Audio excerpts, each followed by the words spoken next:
Hello दोस्तों, story line voice channel में आपका स्वागत है। आज की कहानी है बेटा होकर तूने माँ का भरोसा तोड़ दिया।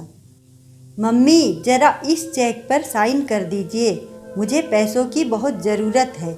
गुड्डी की स्कूल की फीस भरनी है, नीरज ने जल्दबाजी में कहा। तो सरला जी भी बोली, हाँ कर देती हूँ, पहले मेरा चश्मा तो लेकर आ, पता तो लगे कि कितनी रकम निकाल रहा है। और वो अपना चश्मा ढूंढने लगी। काफ़ी देर बाद भी चश्मा नहीं मिला तो नीरज फिर से झल्लाया। मम्मी, क्या आपको मेरे ऊपर विश्वास नहीं है? क्या मैं 10,000 निकाल रहा हूँ जो 1 महीने बाद आपको वापस कर दूँगा। मैं कोई 10 लाख नहीं निकाल रहा।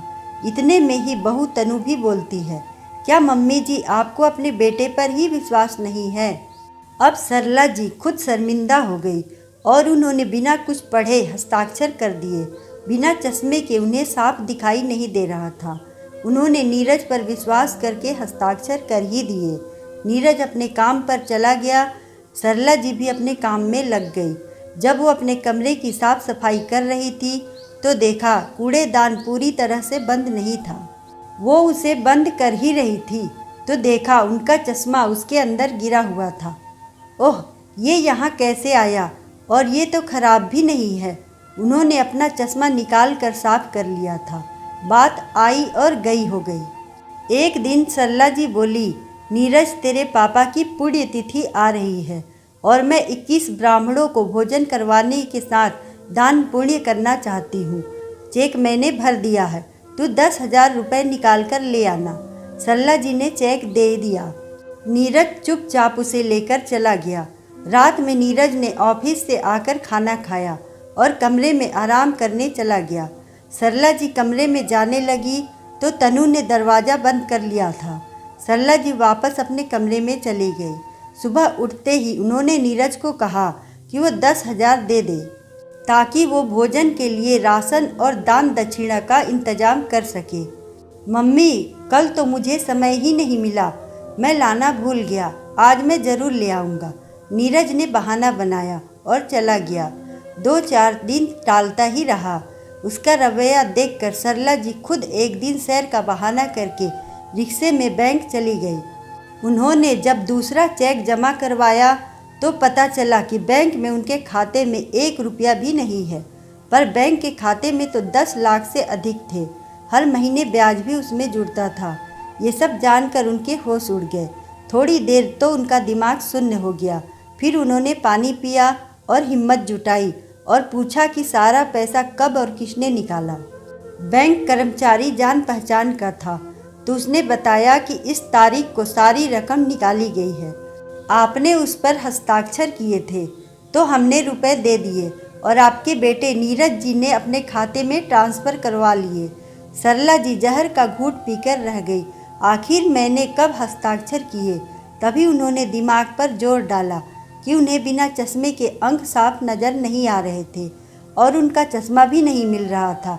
नीरज और तनु ने धोखे से सारी रकम हथिया ली। इन्हीं पैसों के भरोसे तो वो स्वाभिमान से जी रही थी। उनकी आंखों के आगे अंधेरा छा गया। उन्हें कुछ समझ नहीं आ रहा था। आखिर उसके अपने बेटे बहू इतना बड़ा धोखा कैसे दे सकते हैं? जिस खून पर भरोसा किया उसी ने भरोसा तोड़ दिया।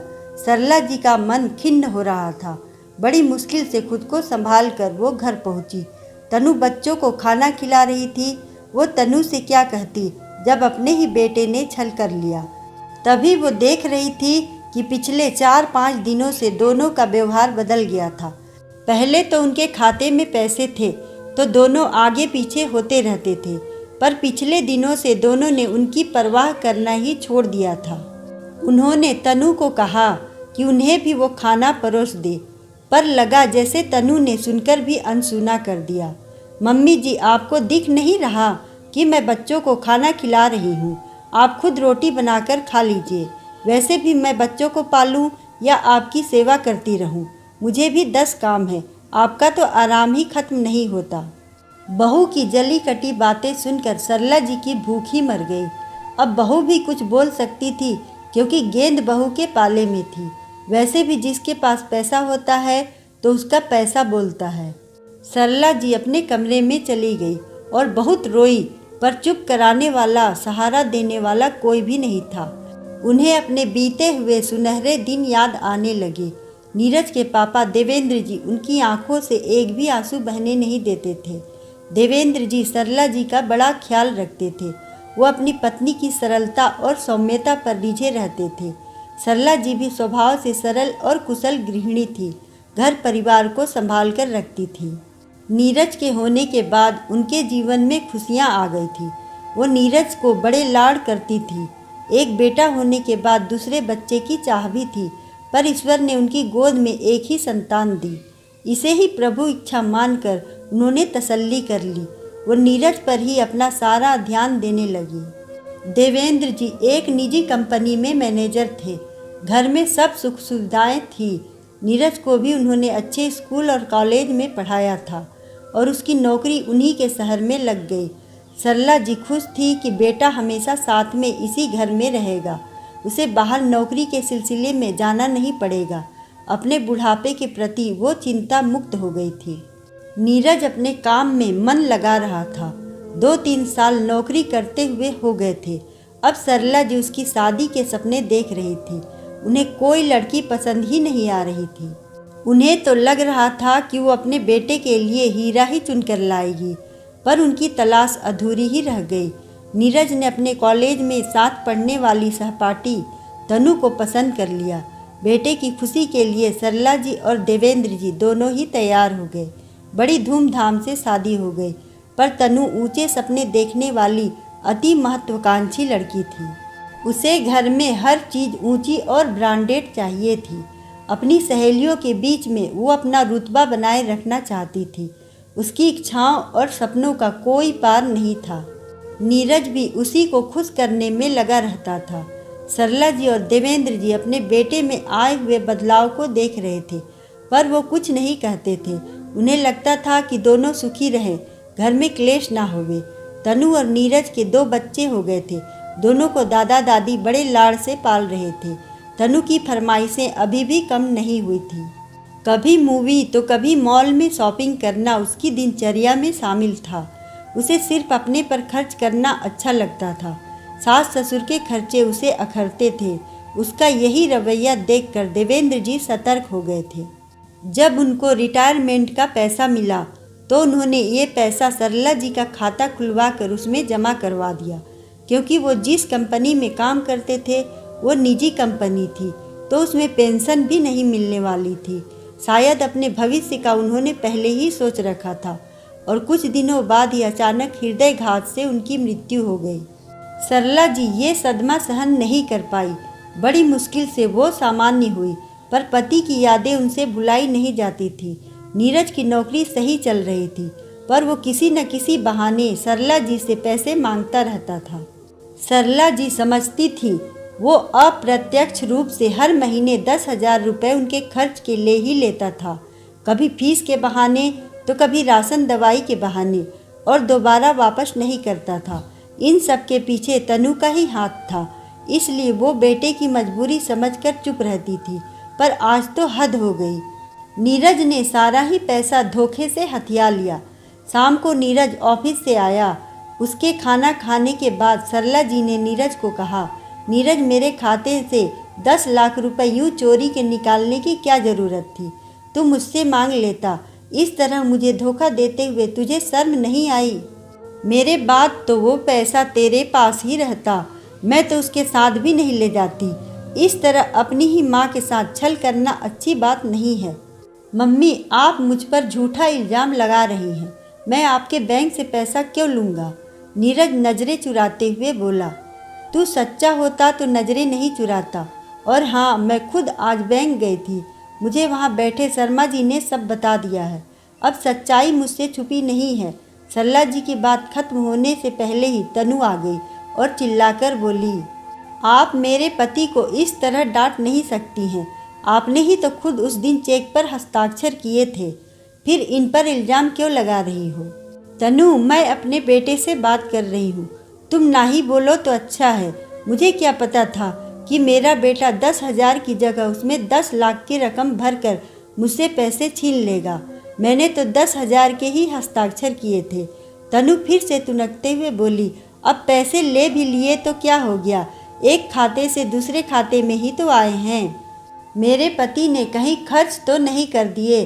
अब आपकी उम्र का क्या पता, जाने कब चली जाओगी। जैसे पापा जी अचानक चले गए थे, आपके नाम का खाता तो खुलवा कर गए थे, अब उन्होंने खुद पैसे ले लिए तो पैसे तो घर में ही हैं। आपके पास रहे या इनके पास, कम से कम रुपए पैसे तो ठिकाने पर रहेंगे, एक ही घर में तो रहेंगे, कोई बड़ा फर्क तो नहीं पड़ गया। नीरज चुप था, पर तनु लगातार बोलती जा रही थी। तनु, बहुत फर्क पड़ता है। सुहाग जाने पर स्त्री टूट जाती है, उतनी ही दूसरे पर निर्भर रहने से टूट जाती है। तुमने मेरा स्वाभिमान मुझसे छीन लिया है। अब मैं पैसे पैसे की मोहताज हो गई हूँ, साथ ही मुझे बार बार तुम लोगों से पैसे मांगने पड़ेंगे, मगर मैं ऐसा नहीं होने दूंगी। तुम्हें मेरे पैसे वापस देने ही होंगे। तो क्या आप हमें कोर्ट कचहरी के चक्कर लगवाएंगी, अपने ही बेटे बहू को जेल भेजेंगी? तनु चिल्लाकर बोली। काश मैं ऐसा कर पाती, पर मैं नहीं कर पाऊंगी, क्योंकि मैं एक माँ हूँ। बच्चे माँ के साथ बुरा कर सकते हैं, पर एक माँ कभी अपने बच्चों के साथ बुरा नहीं कर सकती है। ये कहकर सरला जी अपने कमरे में चली गई और उन्होंने कमरे का दरवाज़ा बंद कर लिया। उन्हें कुछ समझ नहीं आ रहा था कि वो अब क्या करे और क्या नहीं करे।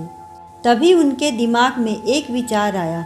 उन्होंने अपनी अलमारी खंगाली तो उन्हें घर के पेपर मिल गए और उन्होंने चुपके से घर बेचने और खरीदने वाले दलाल को फ़ोन कर दिया।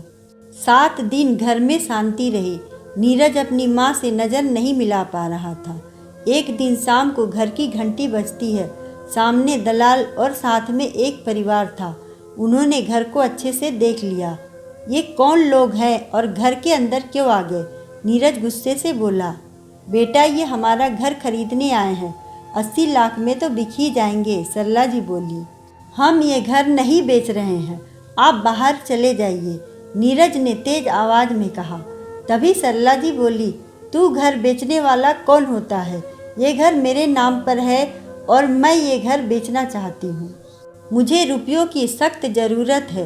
अब तेरे पापा की भी कोई पेंशन नहीं आती है और मेरे खाते में भी 1 रुपया भी नहीं है, तो कुछ तो मुझे अपना इंतज़ाम करना होगा। तुम अपने परिवार को लेकर किराए के घर में रहने चले जाओ। मैं 80 लाख में अपने रहने और खाने पीने का कहीं इंतज़ाम कर ही लूँगी। मैंने तेरे मामा से बात की है, उनके गांव में सस्ते घर मिल जाएंगे और बाकी का पैसा मेरे खाते में रहेगा। सरला जी के तेवर देखकर नीरज और तनु के पैरों से ज़मीन सरक गई। अब किराए का घर लेने कहाँ पर जाएंगे? इतना बड़ा घर किराए पर लेना आसान भी नहीं होगा। दोनों ही सोच में पड़ गए। आप कल आइए, सरला जी ने उन्हें जाने को कहा, पर अच्छे से घर देखकर जाइए। ऊपर नीचे से अंदर बाहर से बहुत बड़ा है। सबके चले जाने के बाद नीरज और तनु ने सरला जी से माफ़ी मांगी। मम्मी जी, हमसे बहुत बड़ी गलती हो गई है, आप हमें माफ़ कर दो, पर इस तरह से बेघर मत करो। सरला जी भी ये नाटक ही कर रही थी। उन्होंने दोनों को माफ़ कर दिया और नीरज ने पुनः 10 लाख रुपए उनके खाते में जमा करवा दिए। अब सरला जी पुनः आत्मसम्मान से जीने लगी। दोस्तों, जीवन में अपने ही बेटे बहू से मिले धोखे माता पिता को तोड़ देते हैं। इसलिए उन पर निर्भर रहने की जगह अपने खाते में हमेशा रुपए रखने चाहिए और बिना पढ़े तहकीकात किए बिना कहीं भी हस्ताक्षर नहीं करने चाहिए। आजकल के ज़माने में अपने खून पर भी भरोसा नहीं कर सकते हैं।